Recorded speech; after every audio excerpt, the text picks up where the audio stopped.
सध्या या रस्त्यावरून जाणं म्हणजे खूप त्रासदायक. ड्रेनेजचं पाणी, दुर्गंधी आणि अंडर कन्स्ट्रक्शन रोड. पण हाच भाग पुढच्या काही महिन्यात पूर्ण बदलणार आहे. नमस्कार मित्रांनो, मी रोहन आणि तुम्ही पाहत आहात रोहन अनफिल्टर्ड माझं बीट डेव्हलपमेंट सिरीज. आज आपण पाहणार आहोत राष्ट्रवादी भवन ते लेणी नाला या भागात सुरू झालेलं नवीन रोड डेव्हलपमेंट प्रोजेक्टचं लेटेस्ट अपडेट. हा प्रोजेक्ट म्हणजे लेणी नाला, कौसर चौक, बिंदुसरा पूल, बार्शी नाका या मोठ्या रोड प्रोजेक्टचं पुढचा आणि महत्वाचा भाग. आता या भागात 4 वे रोड डेव्हलपमेंटची तयारी सुरू झाली आहे आणि सध्या सर्वात महत्वाचं काम चालू आहे नवीन ड्रेनेज सिस्टीम डेव्हलपमेंट. कारण याआधी या भागातील ड्रेनेज सिस्टीम व्यवस्थित नव्हती.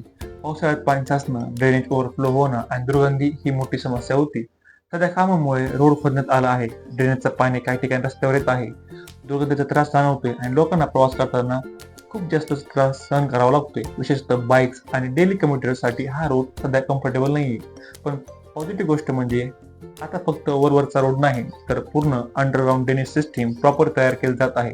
हे काम पूर्ण झाल्यानंतर रुंद 4 वे रोड, बेटर ड्रेनेज सिस्टीम, कमी पाणी साचणं, स्मूथ ट्रॅफिक फ्लो आणि अधिक मॉडर्न कनेक्टिव्हिटी मिळेल. हा संपूर्ण रोड भविष्यात बीडमधील एक महत्त्वाचा डेव्हलप कॉरिडॉर बनू शकतो. हो, सध्या त्रास आहे, पण हा त्रास तात्पुरता आहे. कारण जे डेव्हलपमेंट सुरू आहे ते पुढच्या अनेक वर्षांसाठी या भागाचा चेहराच बदलू शकतं.